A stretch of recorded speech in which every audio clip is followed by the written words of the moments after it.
This was really unexpected. So first the context, and I'll show you this clip of Trump and Kamala Harris this morning meeting face to face again in an unexpected turn of events. But obviously today is the anniversary of 9/11, remembering the absolute tragedy and then also the heroes on that day. And in honor of this, Biden, Harris, Trump, Vance, Chuck Schumer was there, all appeared at the exact same event. And were standing right next to each other.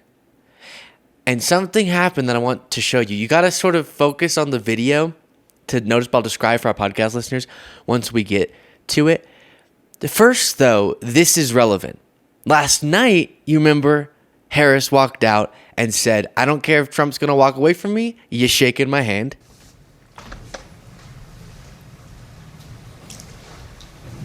Kamala Harris. Let's have a good debate. Nice to see you. Have fun. Thank you. Have fun. I forgot that he said that. Have fun. That was described by many as the first moment where Harris took control of the debate, right? There's a certain power move to walking over when clearly he wasn't planning on shaking her hand. And for a moment, she paused in the middle. Are we going to meet in the middle? We're not. I'm going to walk over to you at your podium, and I'm going to shake your hand, whether you like it or not. That set a tone. He's uncomfortable. He's on his back feet, and she has the upper hand, just in an energy sense, and then goes on to, in a similar way, drive the debate as Trump was having to react at a lot of times.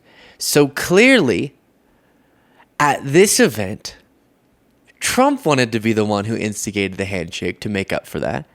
And watch, I'll play it a couple times. As they're shaking hands, watch Trump sort of try to pull Harris towards him a little bit, and then she pulls it back. It's something.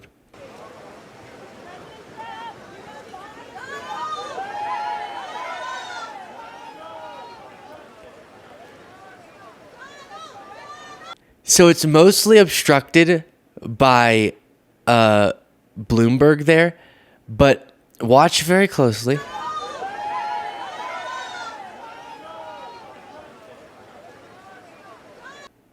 Oh, it's so uncomfortable. He goes, you could see her shoulder sort of pull forward, then she has to pull back.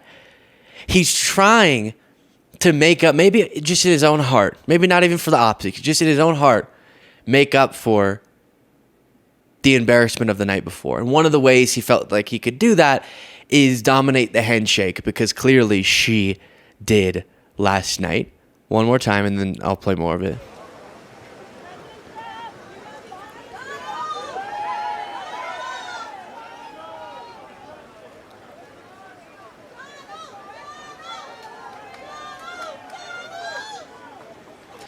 So apparently Trump said, "Good job last night," or something like that, and she said, "Thank you."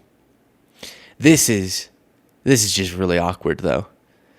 Biden with Bloomberg just seeing his life flash before his eyes, as Bloomberg is the one thing in between Biden, Harris, and Trump and Vance. At any moment, they could lunge at one another. And here's more.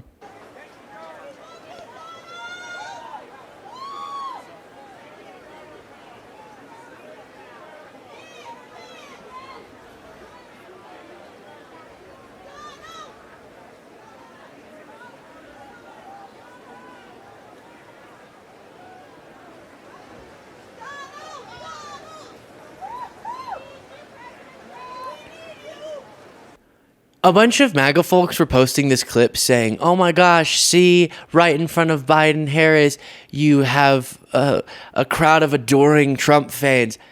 Guys, that was one lady screaming really obnoxiously over and over again, "Donald! Donald, I love you, Donald!" Focus. This is about 9/11. Goodness gracious. You notice, ma'am, that everyone else is being respectful, and you're screaming over and over, "Donald! Oh, God!" It just doesn't fit the moment, okay? Wow. If you haven't already, please click that subscribe button. Speaking of last night, Mitt Romney, Republican senator, had this to say. This was classic President Trump performance. In the case of Kamala Harris, most people didn't know her terribly well, other than a few clips that were not flattering that you might see on the internet. And people saw, oh, actually, she's an intelligent, capable person who has a point of view on issues, and she demonstrated that time and again. Yeah, that's true. Okay, then this is really funny. You remember last night when Trump, after years of promising a healthcare plan and not producing it, said that he has a concept of a healthcare plan being put together, and we'll figure out about that in the near future, something he's been saying for years and years and years? Well, on CNN this morning, Trump's spokeswoman was asked about this, and she gave us a really, really clear answer. I do want to ask you about his concept of a plan on healthcare. He said you'll be hearing about it in the not too distant future. When are we going to be hearing about that concept of a plan? Well, as he said, in the not too distant future, and President Trump's healthcare plan can be summarized best by, but I don't have a date for you this morning, John, but I'll definitely get back to you with one as soon as I can. She's now maybe the 10th spokeswoman for Trump who has had to say, I'll get back to you on that healthcare plan. It never stops. And remember, he now says about Kamala Harris that she's communist because she wants everyone to have health care, even though she's not currently proposing a universal health care program, but does say we need to work in the direction of everyone having health care. Trump, when he was running for president in 2016, people forget, was asked about his health care plan. And there he said, oh, the government would provide health care to everyone. And then he went, as a Republican, normally you don't say that, but I'm going to say it. Then he went from that to, actually, my healthcare plan is repealing the ACA. Oh, but what would you then replace it with? And then he said, well, we're going to have a great plan. It's going to be perfect. Everyone's going to be covered. It's going to be great. It's going to be way better than the ACA. Everyone's going to be great. Everyone's going to love it. And never produced it. Years, all the way through his presidency. And now he has a concept of a plan with no particular timeline. It's ridiculous. Then here's one more clip from this same interview. Debate stage, I will say this. It was a position I had not heard before from him, which he refused to say that he would veto a national ban on abortion. He was given a chance multiple times to say he would veto a national ban, and he wouldn't do it.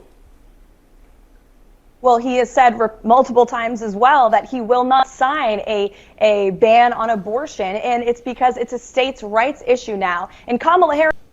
Now they're doing this weird thing. Trump says he wouldn't sign it, but then he keeps refusing to say if he would veto it, understanding that if you don't explicitly say that you would veto when you're asked point blank, then it is something we should be concerned about.